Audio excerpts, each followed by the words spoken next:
요한복음 19장 31절에서 42절까지의 말씀을 함께 봉독하시죠. 이날은 예배일이라 유대인들은 그 안식일이 큰 날이므로 그 안식일에 시체들을 십자가에 두지 아니하려 하여 빌라도에게 그들의 다리를 꺾어 시체를 치워달라 하니 군병들이 가서 예수와 함께 못 박힌 첫째 사람과 또 그 다른 사람의 다리를 꺾고 예수께 이르러는 이미 죽은 것을 보고 다리를 꺾지 아니하고 그중 한 군병이 창으로 옆구리를 찌르니 곧 피와 물이 나오더라. 이를 본 자가 증거하였으니 그 증거가 참이라. 저가 자기의 말하는 것이 참인 줄 알고 너희로 믿게 하려 함이니라. 이 일이 이룬 것은 그 뼈가 하나도 꺾이우지 아니하리라 한 성경을 응하게 하려 함이라. 또 다른 성경에 저희가 그 찌른 자를 보리라 하였느니라. 아리마대 사람 요셉이 예수의 제자나 유대인을 두려워하여 은휘하더니 2일 후에 빌라도더러 예수의 시체를 가져가기를 구하매 빌라도가 허락하는지라. 이에 가서 예수의 시체를 가져가니라. 일찍 예수께 밤에 나왔던 니고데모도 모략과 침향 섞은 것을 100근쯤 가지고 온지라. 이에 예수의 시체를 가져다가 유대인의 장례법대로 그 향품과 함께 세마포로 쌌더라. 예수의 십자가에 못 박히신 곳에 동산이 있고 동산 안에 아직 사람을 장사한 일이 없는 새 무덤이 있는지라. 이날은 유대인의 예배일이요 또 무덤이 가까운 고로 예수를 거기에 두니라. 아멘. 예수님이 죽으신 뒤에 유대인들이 빌라도에게 예수님의 다리를 꺾어서 시체를 치워달라는 그런 요구를 합니다. 다음 날이 유월절 안식일이기 때문에 그들의 거룩한 큰 날에 죽은 시체를 십자가에 매달아 놓기를 꺼려 했기 때문에 그렇습니다. 유대인들이 예수님의 다리를 꺾을 것을 요구한 것은 당시 사형수들의 사망 여부를 확인하기 위한 수단으로 행했던 관습에 의한 거죠.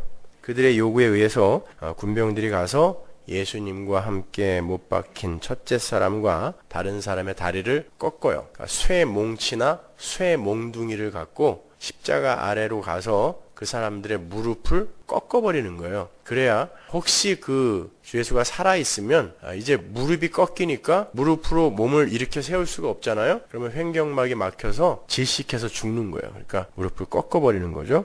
근데 예수님에게 와서는 이미 죽은 것을 보고 다리를 꺾지 않았다라고 이야기해요. 대신 한 군병이 옆구리를 찔러요. 차라리 다리를 꺾지 옆구리를 찔러서 피와 물이 쏟아집니다. 왜 이런 내용들이 성경에 기록되었을까요, 여러분? 단순히 예수님께서 죽으신 뒤에 그 시신에게까지 손상을 입히는 그런 인간들의 악함에 대해서 말하는 것일까요? 물론 오늘 본문의 내용으로 인간의 악함이 더욱 강하게 드러날 수도 있을 겁니다. 하지만 본문의 내용을 단지 그런 차원으로 이해하는 데는 뭔가 부족함이 있어요. 먼저 본문의 내용을 두고 볼 때 선뜻 납득이 안 되는 부분이 있습니다. 그것은 왜 군병들이 예수님의 다리만 안 꺾었냐는 거예요. 본문에는 군병들이 예수님이 죽은 것을 알고 그리했다라고 말하지만 사실 다리를 꺾는 것은 죽지 않은 죄인을 완전히 죽이기 위해서라기보다는 이미 죽은 죄인의 완전한 죽음을 확인하는 작업이었거든요. 이건 죽은 거다라는 확인 작업이 무릎을 꺾는 거였어요. 다리를 꺾는 거였단 말입니다. 그러므로 군병들은 죄수들의 그 사망 여부와 상관없이 모든 죄수들의 다리를 다 꺾어야 돼요. 원래. 근데 예수님의 다리만 꺾지 않은 거예요. 또 하나 이상한 건 예수님의 옆구리만 창으로 찔렀죠. 옆구리를 창으로 찌른 것이 죽음을 확인하기 위한 작업이었다면 같이 달린 강도들에게도 똑같이 행하는 것이 옳은데 예수님의 옆구리만 찔렀단 말이에요. 성경은 거기에 대해서 분명한 답을 제시합니다. 그것은 하나님이 그렇게 시켰다는 거예요. 본문 36절과 37절 한번 보세요. 이 일이 이룬 것은 그 뼈가 하나도 꺾이우지 아니하리라 한 성경을 응하게 하려 함이라. 또 다른 성경에 저희가 그 찌른 자를 보리라 하였느니라. 요 성경대로 그대로 일어났다는 거예요. 하나님께서 성경을 응하게 하기 위해서 예수님의 뼈를 꺾이지 않게 하셨고 옆구리를 찔리게 하셨다는 거예요. 하나님께서 그렇게 하셨다면 그러한 그림 속에는 분명 어떤 메시지가 담겨 있다는 것인데 오늘 우리가 공부할 부분이 바로 그 내용입니다. 먼저 예수님의 뼈가 꺾이지 않는다라는 내용은 시편 34편에 나오는 내용인데요. 한번 가보죠. 19절. 의인은 고난이 많으나 여호와께서 그 모든 고난에서 건지시는도다. 그 모든 뼈를 보호하심이여 그 중에 하나도 꺾이지 아니하도다. 이 말씀대로 예수님의 뼈가 꺾이지 않았다는 거예요. 그렇다면 예수님의 뼈가 꺾이지 않은 사건이 예수님의 어떤 면을 보여주기 위함이라는 거예요. 예수님의 의인됨을 보여주기 위해 다리를 꺾지 않은 거예요. 뼈를 꺾지 않은 거예요. 시편 34편은 하나님께서 의인을 보호하시고 건지신다라는 것을 내용으로 하는 시편이거든요. 의인은 하나님께서 뼈를 보호하시기 때문에 뼈가 절대 꺾이지 않는다는 거예요. 그런데 의인은 없나니 하나도 없어요. 그래서 모든 인류는 전부 뼈가 꺾여야 돼요. 근데 단 한 분만 뼈가 꺾이지 않는 거예요. 따라서 예수님의 뼈가 꺾이지 않은 사건은 이 세상의 유일한 의인은 예수님 한 분밖에 없다라는 것, 그것과 그러한 의인이 세상에게 죽임을 당했다라는 것을 보여주는 거예요. 분명 성경은 의인은 없나니 하나도 없다라고 진술을 하고 있는데 드디어 십자가 위에서 의인으로 증명되는 어떤 분이 나타나는 거예요. 그렇게 뼈가 꺾이지 않는 의인이 십자가의 대속 사역을 통하여 죽어야 할 자들을 세상에서 건지게 되는 완벽한 모형이 출애굽기에 나옵니다. 출애굽기 12장 46절 보세요. 한 집에서 먹되 그 고기를 조금도 집 밖으로 내지 말고 뼈도 꺾지 말지며. 어느 장면인지 잘 아시죠, 이거요? 하나님께서 모세와 아론에게 이스라엘의 유월절에 관해서 지시하는 장면입니다. 이스라엘은 어린 양의 희생에 의해 죽음의 유월, Passover, 죽음이 그냥 넘어가는 죽음의 유월을 경험하죠. 그런데 그 어린 양은 뼈가 꺾이지 않은 어린 양이어야 돼요. 그거 꺾으면 안 돼요. 율법에 정해져 있는 거예요, 그거는요. 민수기에도 똑같은 지시가 나옵니다. 민수기 9장 10절. 이스라엘 자손에게 고하여 이르라. 너희나 너희 후손 중에 시체로 인하여 부정케 되든지 먼 여행 중에 있든지 할지라도 다 여호와 앞에 마땅히 유월절을 지키되 2월 14일 해 질 때에 그것을 지켜서 어린 양의 무교병과 쓴 나물을 아울러 먹을 것이요 아침까지 그것을 조금도 남겨두지 말며 그 뼈를 하나도 꺾지 말아서 유월절 모든 율례대로 지킬 것이니라. 율법이죠, 그죠? 이렇게 하나님의 백성들의 죄를 대속하는 하나님의 어린 양은 뼈가 꺾이면 안 돼요. 뼈가 꺾인다라는 것의 의미가 더러운 것의 죽음을 상징하는 것이기 때문에 더더욱 예수님의 뼈는 꺾이면 안 돼요. 예수님이 이 땅에 오신 유일한 의인이니까. 그런데 성경의 다른 곳으로 가면 조금 상반된 표현이 나옵니다. 예수님의 뼈가 꺾였다는 거예요. 시편 51편 7절 보세요. 우술초로 나를 정결케 하소서 내가 정하리이다. 나를 씻기소서 내가 눈보다 희리이다. 나로 즐겁고 기쁜 소리를 듣게 하사 주께서 꺾으신 뼈로 즐거워하게 하소서. 이 시편 51편은 여러분이 아시다시피 다윗이 밧세바를 범하고 그녀의 남편인 우리아를 죽게 한 뒤에 나단으로부터 자신의 죄를 지적받은 뒤에 지은 시편이죠. 그죠? 다윗이 자신의 죄를 자복하고 자신의 죄인된 실체를 낱낱이 고백해요. 자신은 밧세바를 범하기 전부터 이미 죄인이었다라고 이야기해요. 아예 자기는 모태에서 죄인으로 태어났다라고 이야기를 합니다. 그럼에도 하나님께서 자신을 깨끗하게 해줄 것을 기대하고 있어요. 아니 확신하고 있어요. 그 시편을 보면은 나를 깨끗게 하소서, 나를 정결케 하소서. 분명히 우리 주님은 그렇게 할 것입니다 라는 확신이 들어있어요. 그 시편에. 뿐만 아니라 그는 죄의 본질에 대해서도 분명히 알고 있어요. 그 시편을 쓸 때쯤에는. 시편 51편 2절 보세요. 나의 죄악을 말갛게 씻기시며 나의 죄를 깨끗이 제하소서. 대저 나는 내 죄가를 아우니 내 죄가 항상 내 앞에 있나이다. 내가 주께만 범죄하여 주의 목전에 악을 행하였사오니 주께서 말씀하실 때에 의로우시다 하고 판단하실 때에 순전하시다 하리이다. 자기 앞에는 자기 목전에는 늘 죄가 도사리고 있다라는 거예요. 그 전까지는 몰랐죠. 나단이 자기 얘기하는데 율법을 들어서 그놈은 죽여야 된다라고 이야기를 하고 있어요. 그리고 4배로 물어줘야 된다. 그게 율법이었거든요. 보세요. 율법은 항상 자기가 아닌 다른 사람을 지적하는 데 쓰여요. 근데 자신은 하나님께만 범죄를 했다 그래요.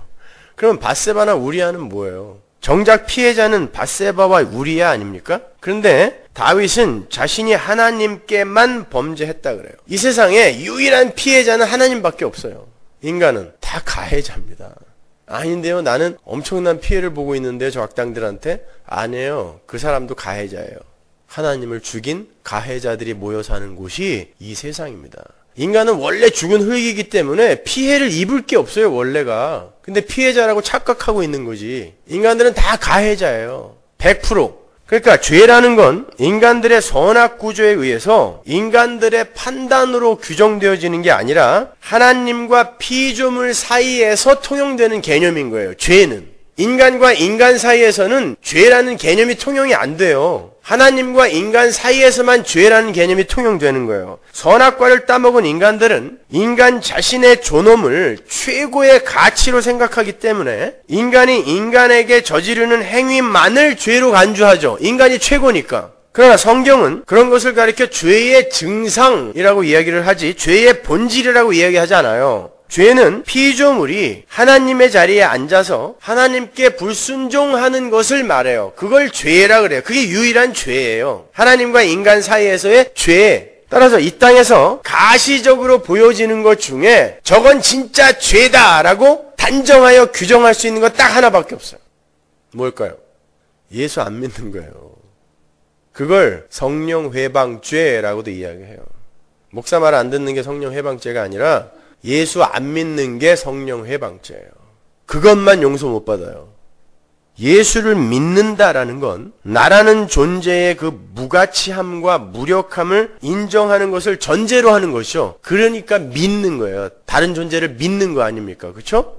나의 힘과 노력으로는 절대 구원에도 행복에도 안식에도 이룰 수 없다는 것을 인정하고 하나님의 은혜와 공로만이 나라는 존재의 그 존재 기반이며 구원의 근거임을 인정하는 행위가 믿음이라는 거예요. 근데 예수를 믿지 않는다는 건 여전히 나라는 존재의 가능성을 붙드는 행위이므로 그걸 죄라고 하는 거예요. 근데 인간들은 자기들이 도덕과 윤리와 사회법으로 규정해 놓은 어떤 범주를 벗어나는 것만을 죄로 착각하고 있는 거예요. 아니에요. 죄는 어기면 감옥에 가고 지키면 상을 받는 그런 인간의 선악 구조의 틀에서 해석되면 안 돼요. 그러면 구약의 그 이스라엘 백성은 전부 감옥 가야 돼요. 그죠? 어린아이들까지 그냥 학살을 하고 라합 같은 사람은 나라도 팔아먹고 다말은 시아버지하고 통간을 하고 이거 다 감옥 가야 되는 거 아니에요. 인간들의 도덕과 윤리의 틀 안에서 선악을 규정한다면 그거 다 감옥 갈 일 아닙니까?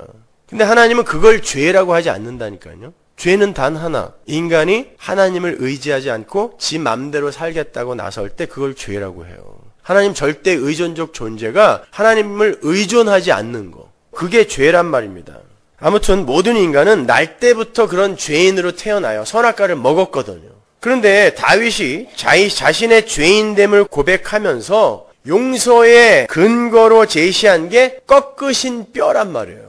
꺾으신 뼈. 예수님의 뼈는 분명히 안 꺾여졌는데 다윗이 꺾으신 뼈로 내가 즐겁게 해달라고 이야기를 하고 있단 말입니다. 51편 8절을 보면 깨끗하게 해주세요, 정결하게 해주세요 라고 기도하면서 그 방법까지 묘사를 하는데 주께서 꺾으신 뼈로 즐거워하게 하소서예요. 분명 오늘 본문과 출애굽기 민수기의 내용으로 봐선 다윗이 뭔가 잘못 알고 있는 것 같아 보이죠?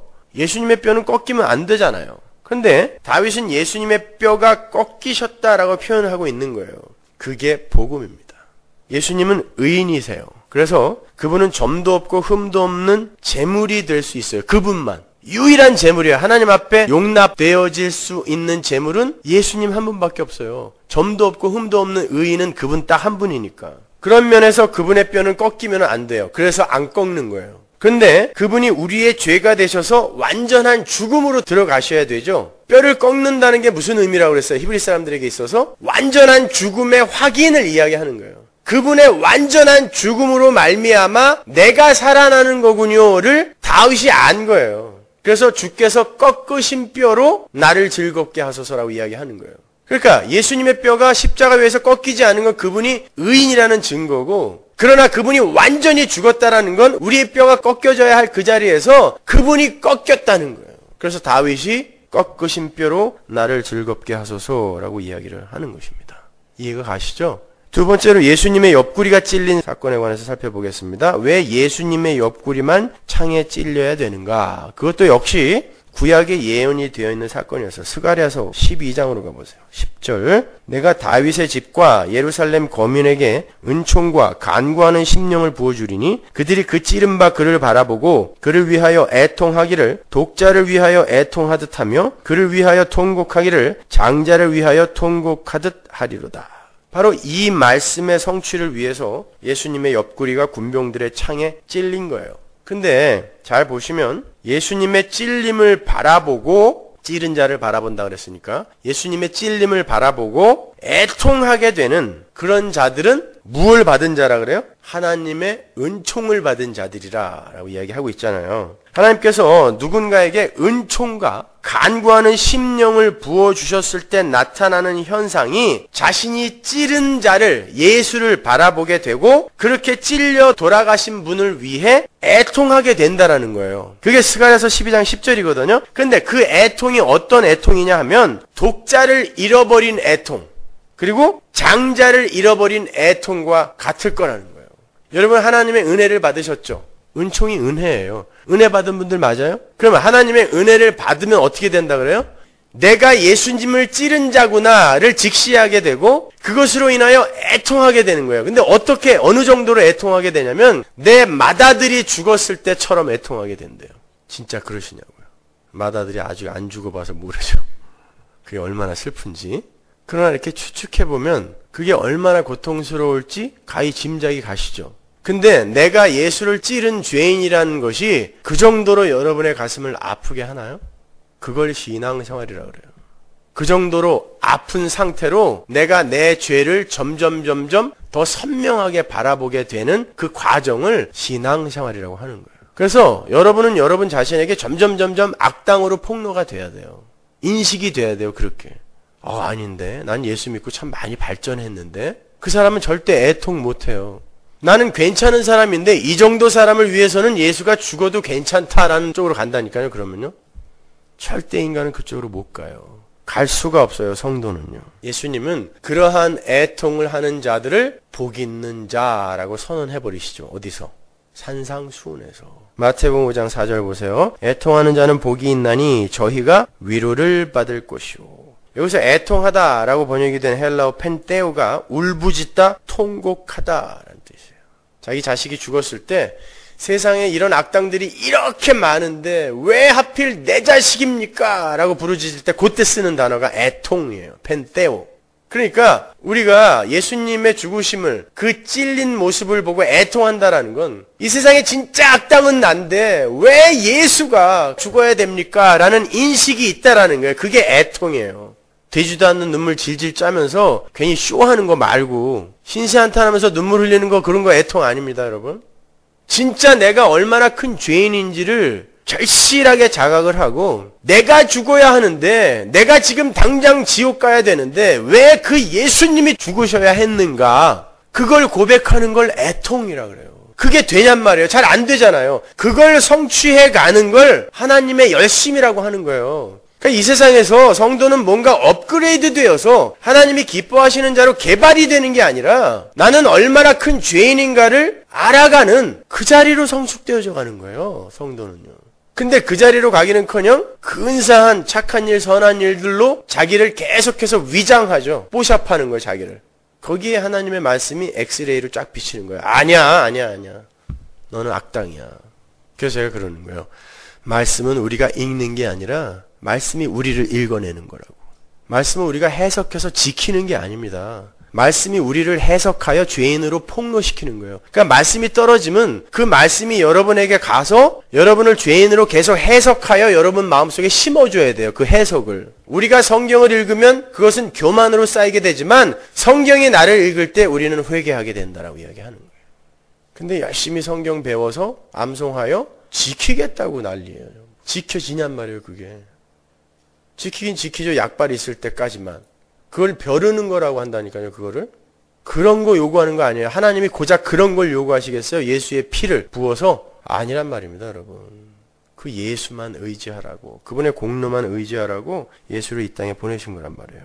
자, 그렇게 우리가 우리를 대신해서 돌아가신 예수님의 죽음을 애통하게 된다는 것은 먼저 우리의 죄에 대한 올바른 자각이 있어야 되는 거예요. 그래야 우리의 죄가 되셔서 돌아가신 예수님의 죽음에 대해 애통할 수 있게 되는 거예요. 우리가 경험하게 되는 애통은 왜 이렇게 더럽고 추악한 내가 안 죽고 예수가 죽었는가에 대한 애통이란 말입니다. 그래서 그런 자기가 자꾸 폭로될 때 여러분은 이런 마음이 드셔야 돼요. 이 더러운 인간 확 목매달아 죽여버릴까? 이런 생각이 한 번쯤은 꼭 드셔야 돼요, 여러분한테. 나도 어쩔 수 없고 도저히 제어가 안 되고 그 어떤 것으로도 억어가 안 돼요, 내가. 이거 확 죽여버릴까, 이거? 그런 마음이 들어야 돼. 그게 애통이란 말입니다. 근데 왜 이런 놈을 살려놓고 왜 예수가 죽으셨냔 말이에요. 그걸 우리가 이 땅에서 확실히 깨닫고 가야 되는 거예요. 그게 펜테오라니까요. 애통. 따라서 예수를 믿고 난 뒤에 우리에게 경험되고 자각되는 1차적인 현상은 나라는 존재의 더러움과 추악함이어야 돼요.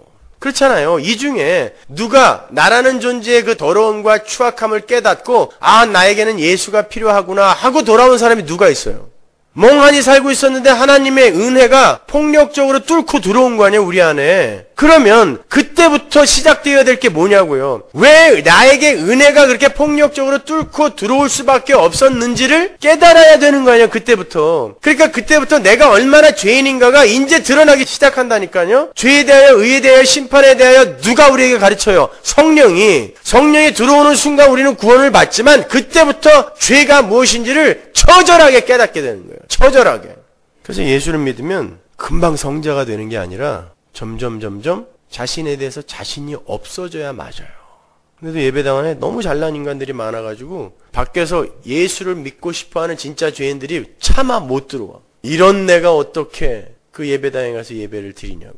예수님은 죄인들을 구하러 왔다고 하는데 예배당에 죄인이 없어요. 전부 의인들만 있어, 예배당 안에. 아니라니까요, 여러분. 건강한 교회는 죄인들이 죄인으로 폭로되는 교회가 건강한 교회예요. 아세요?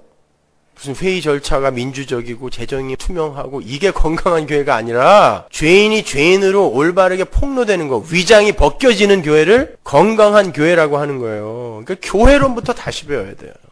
근데 오늘날 교회는 근사하게 위장을 잘하면 잘할수록 건강한 교회, 좋은 교회가 된다니까요. 아니란 말입니다. 크게 착각하고 있는 거예요.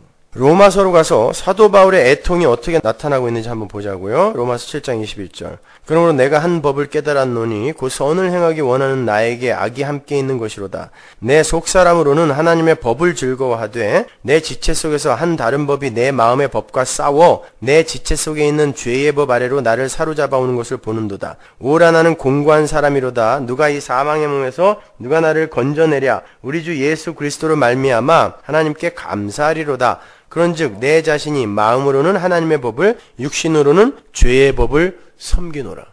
마음으로는 하나님의 법을, 육신으로는 죄의 법을 섬기는데 뭐가 감사하다는 거예요, 지금? 그대로 놔뒀으면 죽었을 건데 이런 상태인 나를 하나님이 건져주셨으니 감사하다는 거예요. 그게 고쳐졌다는 게 아니라 나는 계속 그 상태로 폭로가 되는데 하나님이 그분의 의로, 당신이 마련하신 의로 나를 건져주셨다니 이 어찌 감사하지 않을 수 있겠느냐. 그래서 감사하리로다가 나오는 거예요, 거기에. 한탄하다가 갑자기 감사하리로다.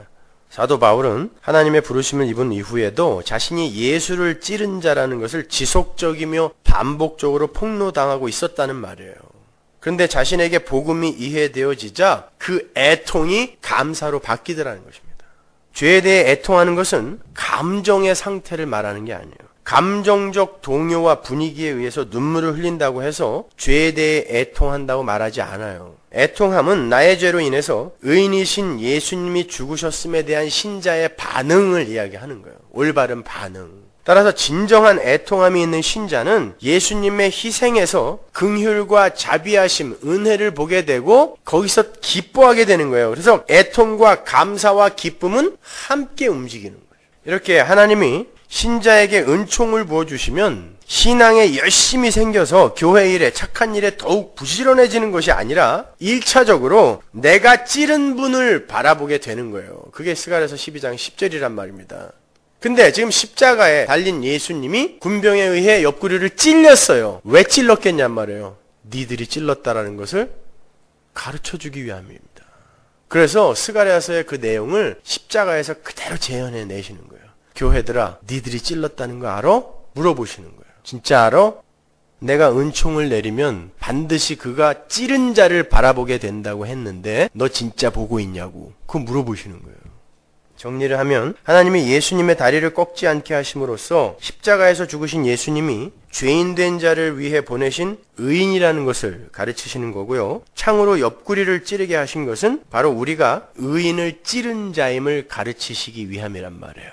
그러므로 진심으로 하나님의 은총을 받고 간구하는 심령을 받은 신자라면 세상을 바라보고 세상의 것을 구하기 위해서 하나님을 찾기 이전에 자신의 죄인됨을 직시하면서 애통해야 하는 것이고, 또한 그 애통과 함께 하나님의 긍휼과 자비하심을 먼저 구하게 되는 것이고, 그 자리에서 값없이 건져주신 십자가 복음 안에서 풍성한 하나님의 은혜를 누리게 되는 거예요.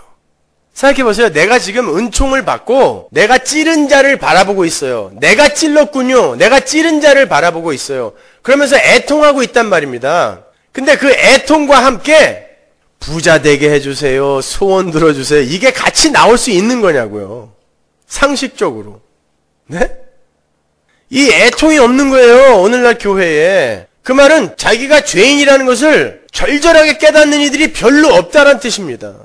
왜? 설교 시간에 죄에 대해서, 죄인됨에 대해서 설교를 하면 사람들이 별로 안 좋아해요. 마음이 그렇게 유쾌하지 않거든요. 그렇기 때문에 설교자들이 절대 사람들의 비위를 거슬리는 설교를 안 하기 시작한 거예요. 그러니까 말씀이 내려가서 엑스레이가 되어서 그들의 실체를 폭로해버리는 게 아니라 두리뭉실하게 평안하다, 평안하다, 주일 성수하여 구원받고 11조하여 축복받자, 이렇게 되는 거예요.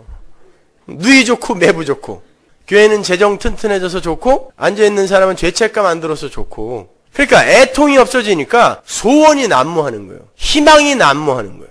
여러분, 모든 인간은요, 하나님의 은혜를 떠나서 선악과를 따먹은 모든 인간은 희망이라는 걸 갖고 살아요. 희망이 뭡니까? 내 옛사람, 옛 자아를 근거로 하여, 그건 과거죠. 과거에서 미래에 내가 되고 싶어하는 어떤 지점으로 향하는 모든 활주로, 이걸 희망이라 그래요. 희망. 내가 되고 싶어하는 어떤 지점, 어떤 존재, 그리로 가는 모든 길, 과거로부터 그리로 가는 모든 길을 희망이라고 한다고요. 성도는 희망을 갖고 사는 게 아니에요. 성도에게는 이미 완료된 미래가 있어요. 십자가에서 완료된 미래가 있다니까요. 그 완료된 미래가 뭐냐면 소망이라고 하는 거예요. 완료된 미래, 이미 결정된 미래가 소망이에요. 그 소망이 희망을 잠식해 들어와서 점령하는 거예요. 그걸 신앙생활이라 그래요. 근데 희망이 소망을 잊게 만들고 있다니까요. 이 인간 세상에 대한 희망이 소망을 잊게 만들고 있단 말입니다. 아니요, 소망을 바라보는 이들은요, 절대 이 땅에서 시간 속에서의 삶에 집착하지 않아요. 소망이 있는 사람은 영혼 속에서의 일에 관심을 갖지 시간 속에서의 일에 관심 갖지 않습니다. 그에게 소망이 있기 때문에. 벤자민 버튼의 시계는 거꾸로 간다. 영화 보셨잖아요. 첫 장면이 뭐예요? 시계가 딱 서 있는데 물이 저쪽에서부터 시계 쪽으로 오는 거예요.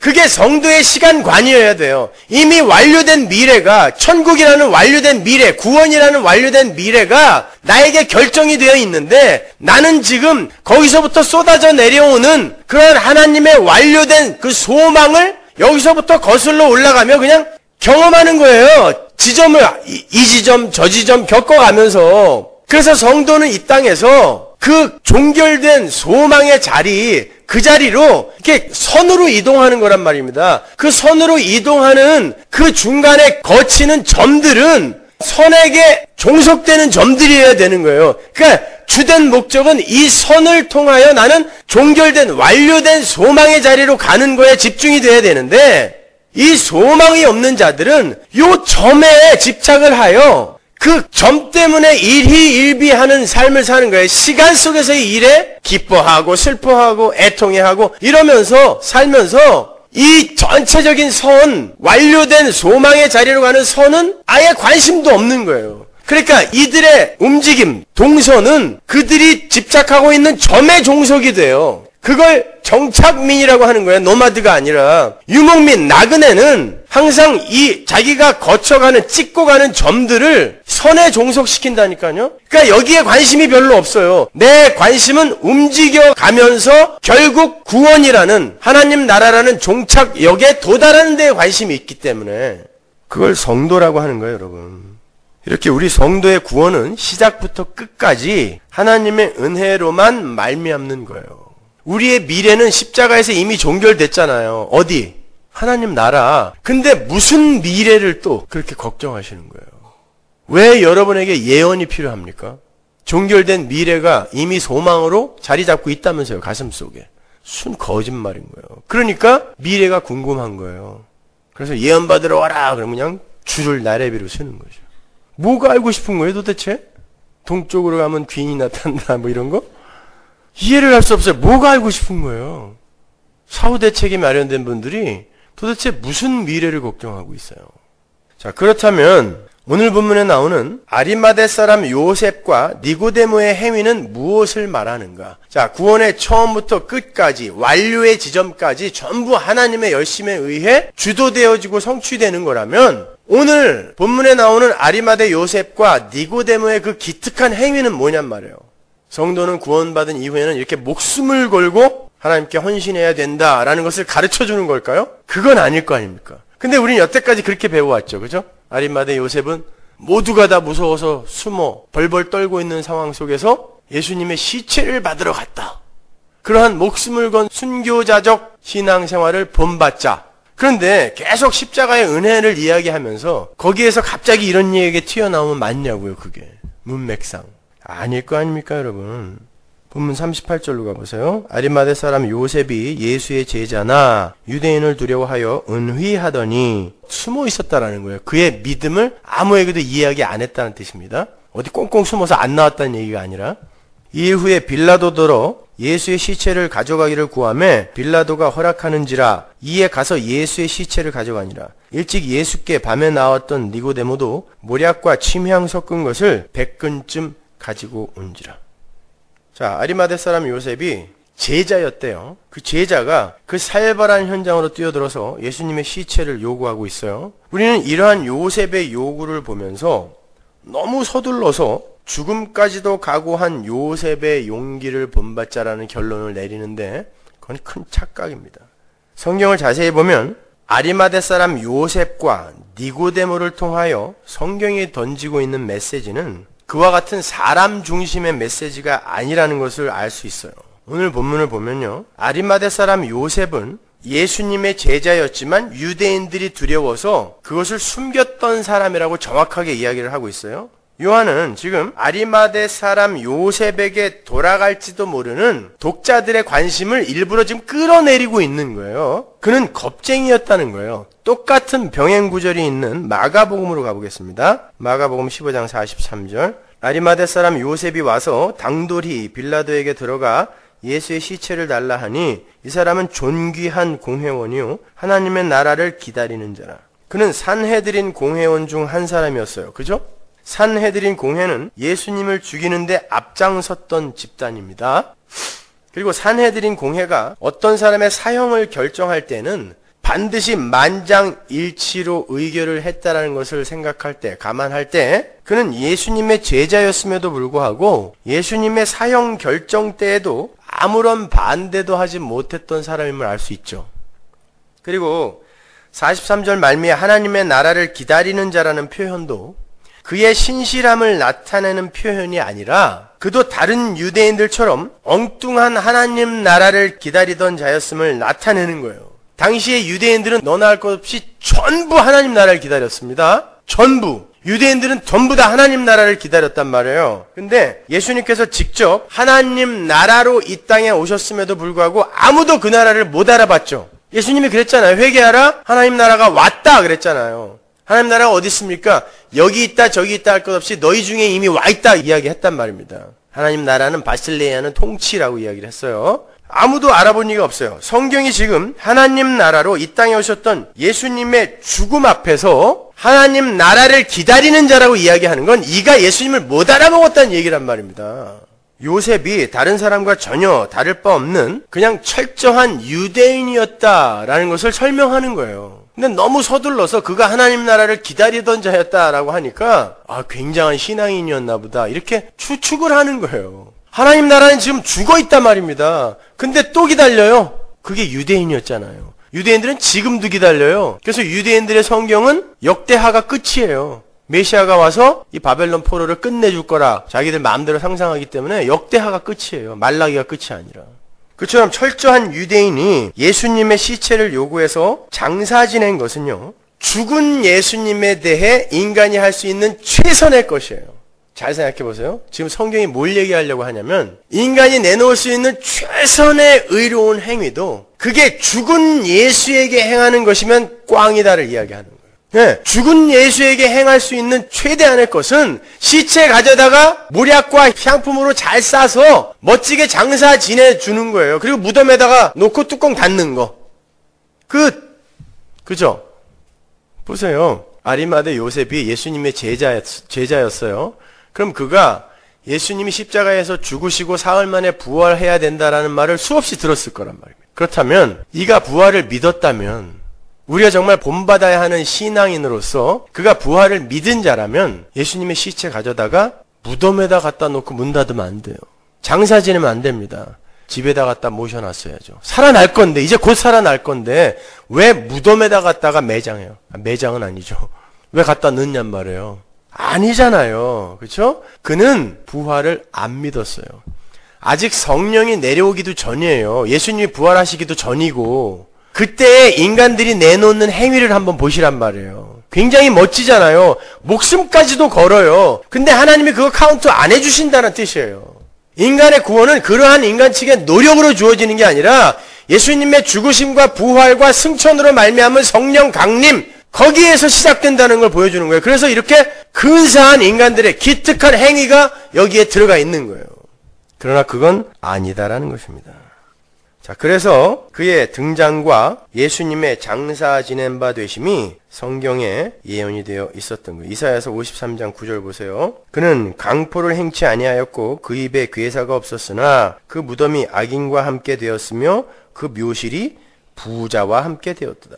여기서의 부자가 바로 아리마대 요셉인 거예요.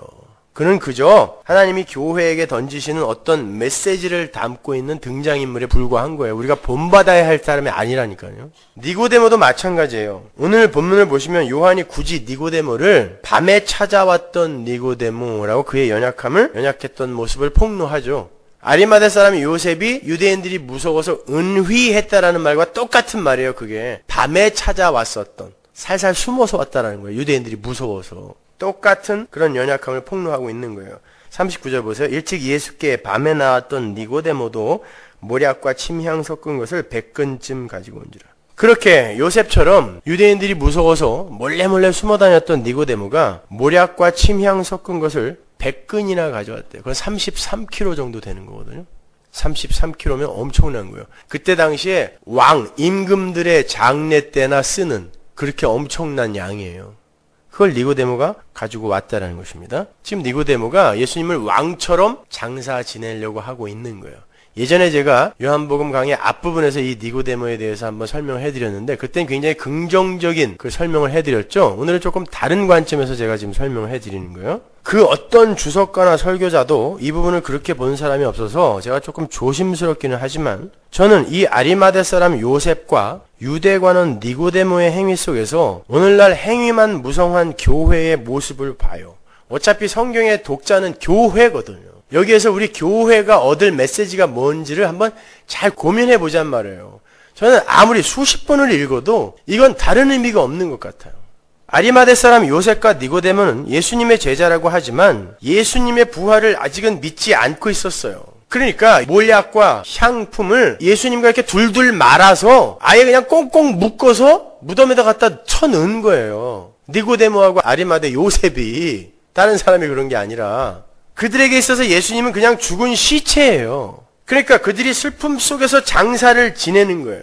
그처럼 예수님이 죽으심으로 모든 것이 끝났다고 여기는 사람에게 남는 것은 슬픔과 염려와 걱정밖에 없어요. 그래서 슬퍼할 일에 슬퍼하고 염려할 일에 염려하면서 살아가는 거예요. 그 예수님이 죽었다고 생각하는 자들이 그 염려와 슬픔을 극복하기 위해 어떤 열심을 부리는 줄 아세요? 목숨을 건 종교 행위와 착한 일, 선한 일에 목숨을 겁니다. 예수님이 죽었으니까. 그분이 나에게 행한 일이 뭔가 부족하게 느껴지는 거예요. 죽었거든요. 그러나 그분이 지금 부활해서 살아서 나의 삶을 지금 이끌고 간다고 생각하는 사람은 어떨까요? 그분께 맡기는 거예요. 그걸 자유라고 하는 거예요. 오늘날 교회가 마치 예수님을 장사 지내는 요셉과 니고데모처럼 살고 있다는 말이에요. 최선을 다해서 장사를 지내드려요. 열심을 부리면서 종교 행위를 합니다. 근데 예수님께서 살아나셔서 자신들과 함께 계신다는 생각은 전혀 하지 않아요. 그러니까 종교적 열심은 부리는데 온통 걱정과 근심 속에서 살아가고 있어요. 죽었거든요. 구원에 대한 감격은 아예 사라진 지 오래예요. 왜냐하면 예수님의 부활을 믿지 않기 때문에 그래요. 그래서 신자라는 사람들이 구원과는 아무 상관없는 헛열심을 부리면서 자신을 위장하여 세상의 칭찬이나 평판, 명성, 인기 같은 것으로 자기의 보호, 안위를 추구하는 거예요. 신자에게 있어서 현실에 불어닥치는 현상이나 사건들은 영원이라는 종착역으로 가는 긴 선 안에서의 작은 점들에 불과한 거예요. 그거 절대 잊지 마세요. 지금 살아나신 예수님이 십자가에서 완료해 놓으신 그 새하늘과 새 땅의 완성의 현장으로 여러분을 지금 끌고 가는 중이란 말입니다. 그러니까 그 어떤 현상과 사건 속에서도 여러분이 그거에 휘둘리면 안 돼요. 잘 된다고 교만해도 안 되고 안 됐다고 슬퍼해도 안 돼요. 그건 하나의 과정일 뿐이니까. 예수님은 죽은 분이 아니라 부활하여 살아계신 분이에요. 모든 것이 끝이 난 게 아니라 예수님에 의해서 계속되고 있는 세계를 살고 있는 거예요. 성도는. 즉 성도는 슬퍼할 일에 슬퍼할 이유가 없고요. 염려할 일에 염려할 이유가 없는 세계 속에 새로운 나라, 하나님 나라 속에 속한 자라는 거예요. 그 모든 것이 부활하셔서 살아계신 예수님에 의해 주어지는 것이라는 확신이 있는 사람들이 왜 상황과 사건들에 휘둘리겠습니까? 그럼에도 오늘날의 성도라는 사람들은 마치 예수님이 죽은 것처럼 세상 사람들과 똑같은 염려, 똑같은 행복 추구, 똑같은 슬픔, 똑같은 안전 이런 걸 추구하면서 산단 말입니다. 그게 아리마대 요셉과 니고데모의 열심인 거예요. 예수님을 죽은 자 취급하는 뒤늦은 열심. 그건 목숨을 건 열심이라 할지라도 하나님 앞에 절대 카운트가 안 되는 거예요. 신자의 구원은 성령이 오심으로만 가능합니다. 예수님을 장사한 최선의 봉사로도 들어갈 수 없는 것이 생명의 나라라는 걸 아리마대 요셉과 니고데모를 딱 등장시켜서 대척점에서 대조시켜 주는 거예요. 이런 행위로도 못 들어간다. 그렇다고 그들이 구원 못 받았다는 이런 얘기 아니에요, 여러분. 그런 거에 관심 좀 갖지 마세요, 제발. 이 사람들은 그 구원 못 받았단 말인가? 이런 것 좀 물어보지 마세요. 짜증나 죽겠어, 아주. 자, 예수님을 죽은 분으로 간주한다면 분명 기독교 역사는 아리마대 사람 요셉과 니고데모를 위험도 불사한 채 예수님의 마지막을 장사한 사람으로 칭송하는 게 마땅해요. 예수님이 죽고 없다면 남는 것은 인간의 공로밖에 없잖아요. 그러니까. 하지만 예수님이 살아계시고 성령을 보내셔서 계속 이 세상을 다스리고 자신의 일을 행하고 계신다면 인간의 모든 공로는 꼬리를 감추어야 돼요. 예수님이 행하고 계시는데 무슨 우리가 공로와 업적을 하나님께 내놓을 수 있어요? 못 내놓는단 말입니다. 우리의 죄를 대신 짊어지시고 십자가에 죽으신 예수님의 공로에 견줄 인간의 봉사나 충성은 존재하지 않습니다. 목숨을 건 요셉의 충성스러운 행위까지 예수님의 공로 앞에서는 자취를 감출 수밖에 없는 거예요. 이것이 성령이 함께한 세계인 거예요. 예수님은 죽고 없는 게 아니라 부활하여 살아계세요. 그리고 우리와 함께 하고 계십니다. 동행하고 계세요.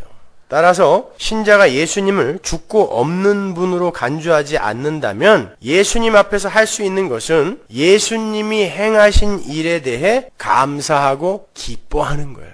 근데 그 감사와 기쁨이 나오기 전에 무엇가 선행되어야 된다 그랬어요? 애통함, 나의 죄인됨, 그걸 발각당해야 돼요. 그래야 애통이 나오고 그 예수님이 하신 일에 감사와 기쁨을 내놓을 수 있는 거예요.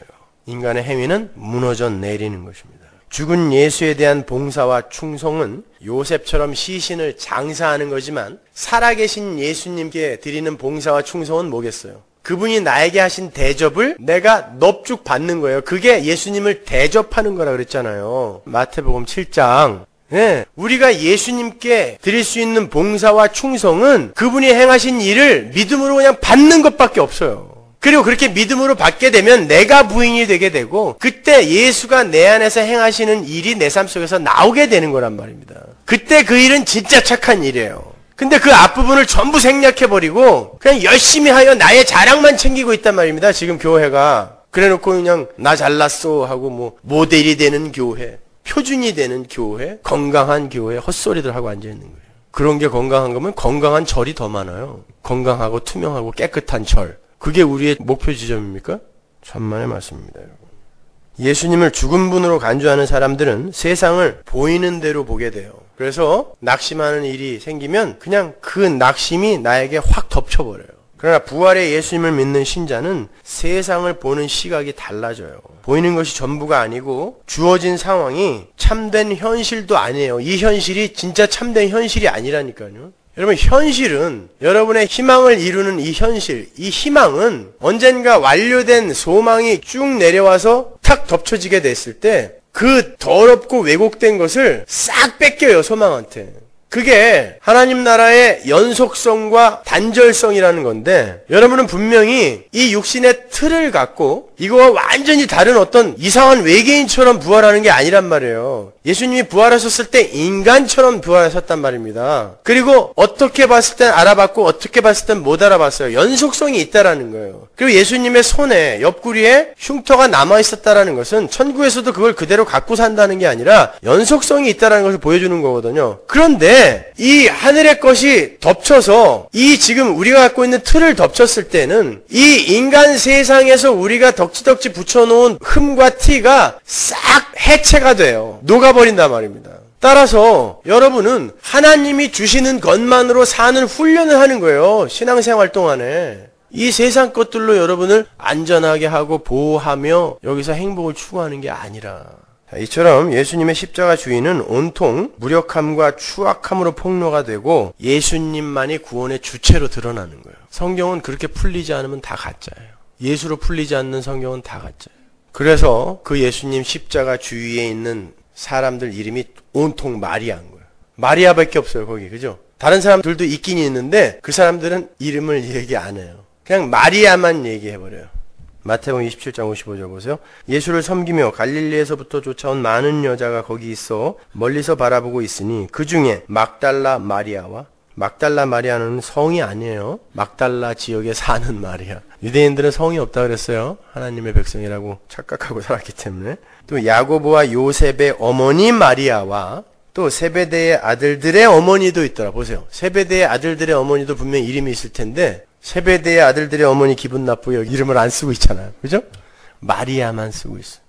마태복음 27장 59절로 가보세요. 요셉이 시체를 가져다가 정한 세마포로 싸서 바위 속에 판 자기 세무덤에 넣어두고 큰 돌을 굴려 무덤 문에 놓고 가니 거기 막달라 마리아와 다른 마리아가 무덤을 향하여 앉았더라.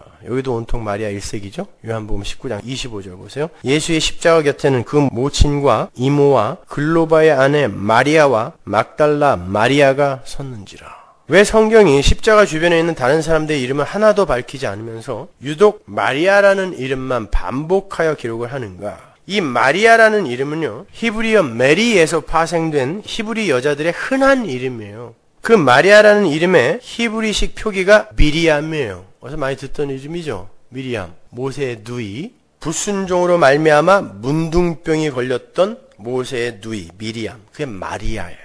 그리고 그 단어들은 전부 히브리어 마라에서 파생이 된 거예요. 근데 그 히브리어 마라는 쓰다, 비러니스, 사용하다가 아니라 쓰다, 아우 써 그럴 때 쓰다, 불순종하다, 반역하다 이런 의미의 단어예요. 근데 이게 히브리 여자들의 이름 중에 가장 많이 쓰인 이름이에요. 보통 이런 이름 안 쓰잖아요. 그렇죠? 이 중에 아들 이름 골리앗으로 진 사람 있어요? 아합 뭐 이렇게 없잖아요. 그죠? 근데 왜 이런 별로 안 좋은 의미의 단어를 가장 흔한 이름으로 썼을까요, 여러분? 자, 그 단어가 쓰인 곳을 몇 군데 제가 찾아드리죠. 에스겔서 2장 7절. 그들은 심히 패역한 자라 듣든지 아니 듣든지 너는 내 말로 구할지어다. 여기서 패역한 자, 패역한이 바로 메리예요. 마리아. 출애굽기 15장 23절 보세요. 마라에 이르렀더니 그곳에 물이 써서 마시지 못하겠으므로 그 이름을 마라라 하였더라. 백성이 모세를 대하여 원망하여 가로되 우리가 무엇을 마실까 하매 모세가 여호와께 부르짖었더니 여호와께서 그에게 한 나무를 지시하시니 그가 물에 던짐에 물이 달아졌더라. 마라의 쓴물 사건이에요. 쓴물에 나뭇가지가 던져지니까 단물로 변했어요. 거기에 마리아가 등장하는 거예요. 마라가. 자, 이게 무엇을 예표하고 있는지는 이미 눈치를 채셨을 거예요. 또 한 곳 찾아보죠. 룻기 1장 20절. 나오미가 그들에게 이르되 나를 나오미라 칭하지 말고 마라라 칭하라. 이는 전능자가 나를 심히 괴롭게 하였습니다. 나오미가 남편과 아들들을 모두 잃고 거지가 되어서 고향으로 돌아와서 한 말이에요. 나오미는 즐거운, 유쾌한 이런 뜻이고요. 마라는 쓴, 괴로운 이런 뜻이라고 했어요. 나오미가 후사도 없는 과부가 되어서 마라가 되었다가 언제 후사를 얻어서 다시 기쁜, 유쾌한 나오미가 되죠? 후사가 없으므로 마라가 된 건데 후사가 주어지잖아요. 언제? 룻이 보아스와 결혼을 하여 아이를 낳아 나오미에게 주잖아요. 그렇죠? 룻기 4장 13절. 이에 보아스가 룻을 취하여 아내를 삼고 그와 동침하였더니 여호와께서 그로 잉태케 하심으로 그가 아들을 낳은지라. 여인들이 나오미에게 이르되 찬송할지로다. 여호와께서 오늘날 내게 기업 물을 자가 없게 아니하셨도다. 이 아들의 이름이 이스라엘 중에 유명하게 되기를 원하노라. 자, 룻이라는 이방 여자가 나오미를 마라로 만든 그 마라의 하나님에게 몸을 던지죠. 어머니의 하나님이 나의 하나님이 될 것이다. 그럼 바보가 어디 있어요? 엄마를 거지로 만들고 과부로 만든 하나님께 자기를 던져요? 예수의 모형이기 때문에 그런 것입니다. 자, 그러한 마라의 하나님에게 몸을 던져서 마라의 후손을 만들어내므로 해서 마라가 나오미가 되는 거예요. 다시요. 룻이라는 존재가 마라의 하나님, 그 마라의 하나님에게 몸을 던져서 자기가 마라가 되는 거예요. 마라의 하나님이니까. 나오미를 마라로 만든 하나님이니까. 자기가 마라가 되어서 자기가 그 손해와 상함을 감수하여 후손을 낳아 그걸 마라에게 주어 마라가 나오미가 되는 거예요. 이게 구원인 거예요. 3단 논법인데 이것도. 이 간단한 것도 이해를 못하시면 안 되죠. 자, 예수 그리스도의 십자가 주변에 왜 마리아라는 이름만 등장하는지 아시겠어요? 예수 그리스도가 달리신 나뭇가지 주변에 수많은 마리아가 있어요. 그들은 모두 불가능하고 패역하고 소망 없는 자들의 상징인 거예요. 목말라 죽게 된 자들, 마라의 쓴물 못 먹어요. 그래서 내가 목마르다 그런 거란 말이에요. 그 목말라 죽게 된 자들, 마리아들이 온통 둘러서 있는데 그들은 그 고통 때문에 신음하고 있는 해산하는 여인들과 같은 존재들이에요. 근데 그 신음 가운데, 그 쓴물 가운데 예수 그리스도의 십자가라는 나뭇가지가 던져지는 거예요. 그래서 그 쓴물들이 단물로 변해버리는 사건, 그게 바로 예수 그리스도의 십자가와 마리아의 이야기인 거예요. 예수님의 어머니 이름이 마리아인 것이 우연이 아니라는 것을 알 수 있겠죠, 여러분. 그 마리아가 예수를 낳는 거예요. 그 이야기 어디서 봤어요? 여자가 예수를 낳는 요한계시록에서 보셨잖아요. 그 이야기인 거예요. 그래서 예수의 어머니 이름이 마리아인 거고 예수님의 십자가 주변을 마리아들이 둘러싸고 있는 거예요. 그 마리아들이 결국 예수를 낳더라는 것입니다. 마리아가 예수를 낳는 그림은 쓴물인 교회가 예수를 낳고 결국 작은 예수로 완성이 되는 구속사 전체의 그림을 요약하여 담고 있는 거예요. 그래서 마리아는 아이를 낳을 수 없는 상황과 상태에서 아이를 낳는 거예요. 약속의 후손을 낳는 어미들이 다 그런 상태에서 낳잖아요. 그죠? 사라도 그렇고. 그것은 인간의 힘으로는 절대 예수를 낳을 수 없다. 즉 죄의 문제를 해결할 수도 없고 구원에 이를 수도 없다라는 것을 상징하는 거예요. 그래서 불가능한 상태에서 예수가 나오는 거예요. 마리아에게서. 그래서 하나님의 은혜가 하늘로부터 가입을 하여 마리아라는 여자들이 예수라는 아기를 낳게 되는 건데 그 방법으로 예수님의 십자가와 부활이 쓰여지는 거란 말입니다. 그래서 예수님이 그것을 돌아가시기 전에 이렇게 표현을 하고 가신 거예요. 요한복음 16장 20절 보세요. 내가 진실로 진실로 너희에게 이르노니 너희는 곡하고 애통하겠으나 세상은 기뻐하리라. 왜 애통해요? 예수님이 곧 죽을 거거든요. 제자들에게 하시는 말씀이에요. 너희는 근심하겠으나 너희 근심이 도리어 기쁨이 되리라. 아니라 여자가 해산하게 되면 그 때가 이르렀으므로 근심하나, 여기서 지금 여자가 누구예요? 제자들을 가리키는 거죠. 여자가 해산을 하게 되면 그 때가 이르렀으므로 근심하나, 지금 예수님이 십자가에 달려 돌아가신다라는 얘기를 했더니 제자들이 굉장히 힘들어했단 말이에요. 그러니까 예수님이 너희들은 나를 잃으면 곡하고 애통할 거야 라고 이야기를 해놓고 그걸 여자가 해산한 것으로 비유를 한단 말이에요. 그러니까 지금 예수님이 자신의 죽음과 부활을 여자의 해산으로 비유를 하고 계시는 거란 말입니다. 그래서 사도 바울도 여자가 해산을 함으로 구원을 얻는다라고 이야기하는 거예요. 애 낳으면 구원받는다는 얘기가 아니라 그 이야기란 말이에요. 그러면 그동안 이해가 안 갔던 해산에 관한 이야기들이 이제 쫙 풀리죠, 다. 그죠?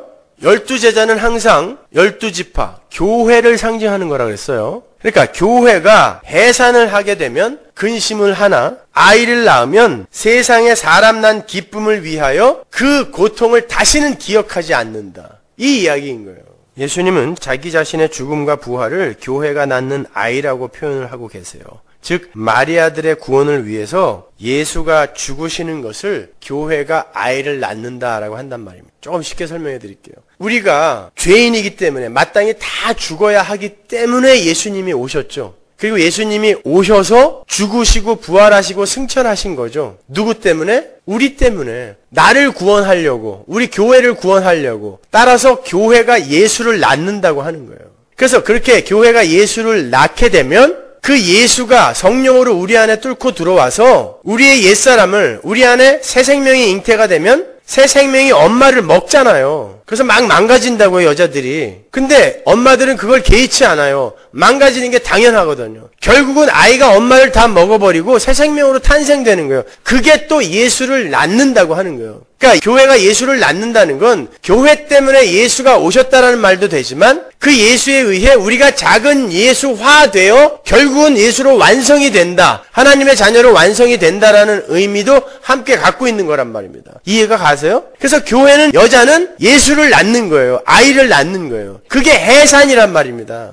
그런데 그 과정이 해산의 고통처럼 힘들어요. 여자들 애 낳을 때 거반 죽었다 살아나는 거거든요. 죽음에 가장 가까운 경험을 하는 게 여자가 애 낳을 때 고통이래요. 성도의 신앙생활이 바로 그 삶이라니까요. 근데 왜 그렇게 죽음에 가까운 고통을 겪게 되냐고요. 내가 죄인이라는 것이 발각되고 폭로될 때 내 안에 계신 성령이 나를 고통스럽게 한단 말이에요. 내가 이제 그게 뭔지를 알기 때문에 거기서 애통이 나오는 거고 그 애통이 감사와 기쁨으로 화하는 거예요. 그걸 신앙생활이라고 하는 것입니다. 그래서 이사야가 그 현실을 또 이렇게 표현도 하죠. 이사야서 54장 1절 보세요. 잉태치 못하며 생산치 못한 너는 노래할지어다. 구로치 못한 너는 외쳐 노래할지어다. 구로라는 것은 애 낳을 때 지르는 비명이에요. 비명. 구로치 못한 너는 외쳐 노래할지어다. 홀로 된 여인의 자식이 남편 있는 자의 자식보다 많음이니라. 여호와의 말이니라. 잉태치 못하며 생산치 못한 너희들아 노래할지어다. 왜? 하나님의 은혜가 임하여 너희들에게서 반드시 예수를 낳게 할 거니까. 근데 누구에게서만 그 예수가 날 수 있냐면 나는 잉태치 못하고 구로치 못하고 생산치 못하는 자입니다라는 자기 부인이 있는 자들. 그래서 약속의 후손을 낳는 이들이 전부 불임 여성인 거예요. 재밌지 않습니까? 아니면 말고. 그러니까 그 십자가와 부활의 주변에 있는 마리아들은 전부 누구를 가리키는 거예요? 나예요, 나. 바로 우리 교회.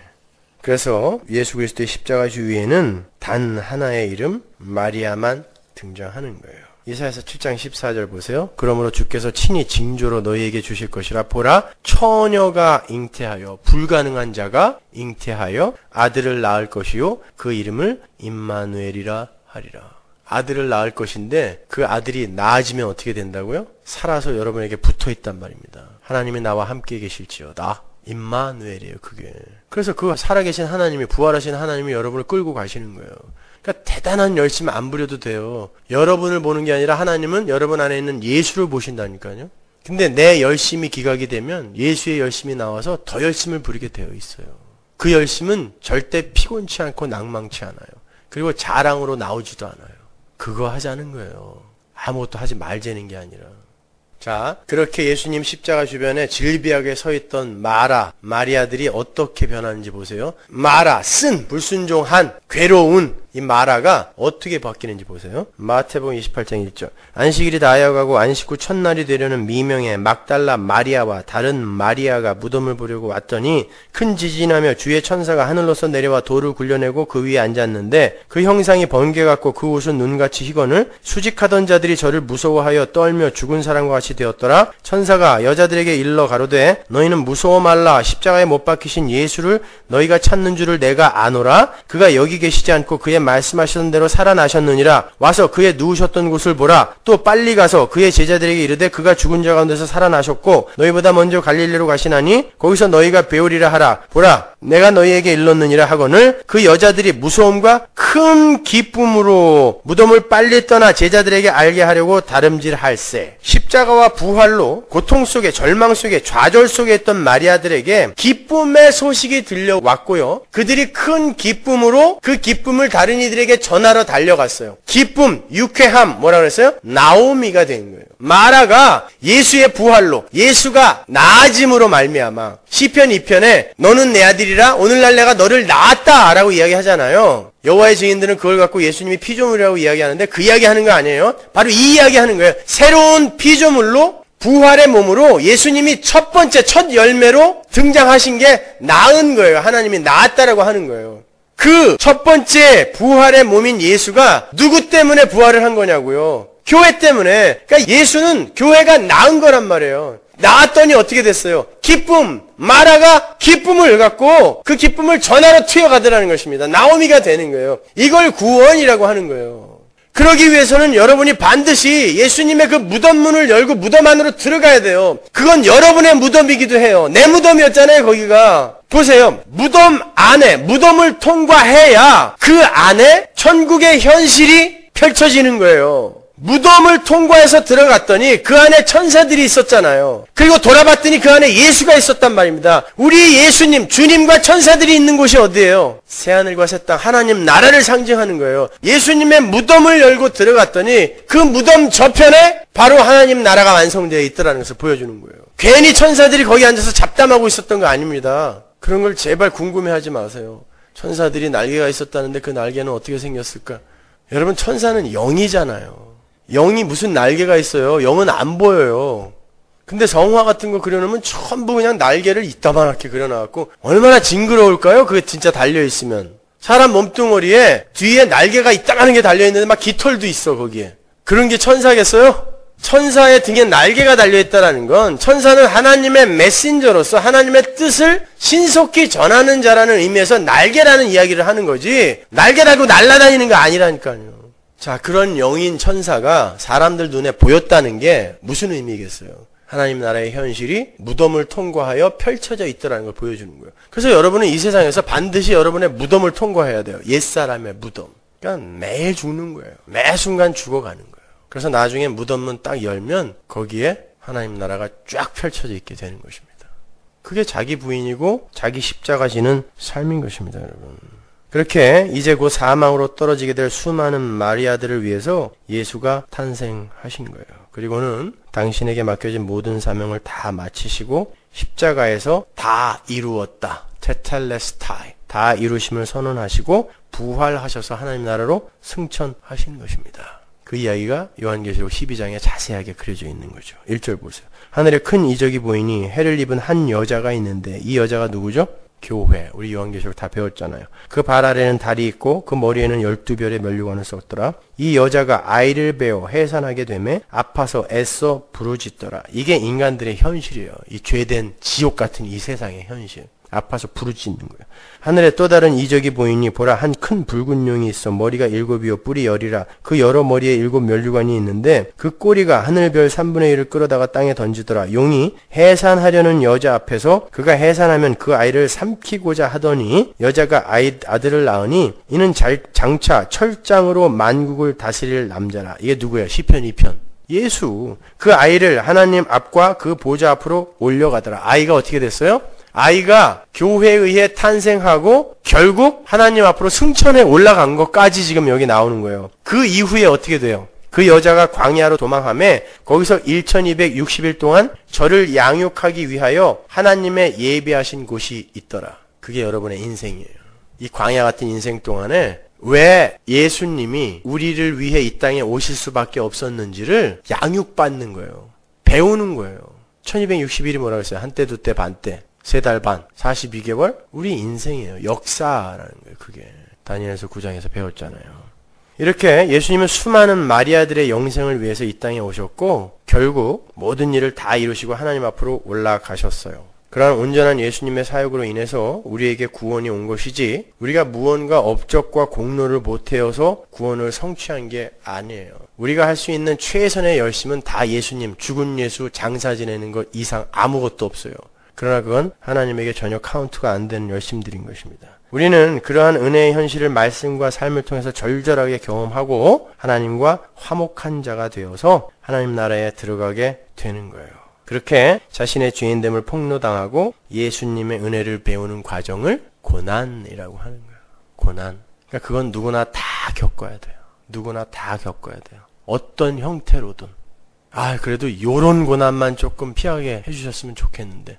고만한 다른 게 또 와요, 그러면요. 그러니까 그냥 갖고 가세요. 그러면서 이 세상의 추악함을 잘 분별하시고 그리고 내가 얼마나 무력하고 더러운 존재인지도 폭로당하세요. 그리고 그 예수님의 죽으심을 바라보면서 애통해 하세요. 그리고 거기서 감사와 기쁨을 격발시켜내는 거예요. 절대 구원받은 성도는 이 땅에서 하나님의 도움받아서 세상의 것들을 많이 얻어내고 문제를 해결하고 그런 식으로 살지 않아요. 네가 오늘 나와 함께 낙원에 있으리라 라는 위대한 약속을 받은 그 강도 다리몽댕이 부러졌습니다. 조금 있다가. 그거 안 막아줬다니까요. 몽치로 무릎팍 부시는데 예수님이 그거 안 막아줬단 말입니다. 이왕 낙원에 들어갈 거면 좀 지저분하지 않게 그런 것도 좀 막아주고 가면 안 돼요? 왜 그 강도의 다리가 꺾여졌다는, 뼈가 꺾여졌다는 내용이 굳이 성경에 나왔는지 아십니까? 구원받은 강도들아. 우리가 바로 그 구원받은 강도거든요. 구원받은 강도들아. 전부 하나님 건데 마치 지 것인 양, 지 몸부터 시작해서 지 소유를 다 지 것인 양 누리며 살았던 이 강도들아. 니들은 이 땅에서 그렇게 죽음의 확인, 뼈가 꺾이는 고통을 당해봐야 왜 예수가 너희들을 위해 뼈가 꺾여야 했는지 알게 될 것이다. 말씀해 주시는 거예요.